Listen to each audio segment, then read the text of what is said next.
ట్రంప్కి సంబంధించి కీలకమైనటువంటి అడుగులే నడుస్తున్నాయి. అక్రమ చొరబాట్లు ఏ రూట్లో వస్తున్నాయో వాటన్నిటిని బ్లాక్ చేయాలన్నటువంటి రూట్లో ఉన్నారు. అందులో కెనడా నుంచి వస్తున్నటువంటి రూట్ని బ్లాక్ చేయాలనుకుంటున్నారు. అట్లాగే అమెరికాలోకి ఎంటర్ అయ్యేటువంటి మెక్సికో బార్డర్స్ని బ్లాక్ చేయాలనుకుంటున్నారు. ఇదే కాకుండా ఎక్కడి నుంచి వస్తున్నాయి అంటే తాజాగా ఒకటి కనిపెట్టారు.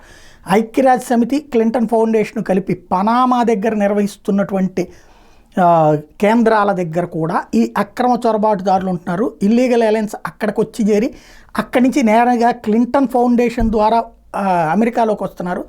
అక్రమ వలసదారులకి క్లింటన్ ఫౌండేషను, ఐక్యరాజ్య సమితి కలిపి ఒక పెద్ద ప్రయత్నం చేస్తూనే తెలివిగా తీసుకొస్తున్నారు అంటూ ఈ హ్యూమన్ ట్రాఫికింగ్ ఆపరేషన్ చేస్తున్నారా అన్నటువంటి పేరుతో తాజాగా అక్కడ ఉన్నటువంటి మీడియా హైలైట్ చేసుకొచ్చింది. తద్వారా రియల్ అమెరికా వాయిస్ అన్నటువంటి పేరుతో ఇప్పుడు ఒక యూట్యూబర్ రైట్ చేసుకొస్తున్నటువంటి ఆ ఆధారాలను బేస్ చేసుకుని దర్యాప్తుకు ఆదేశించుతామని చెప్తున్నాడు ట్రంప్.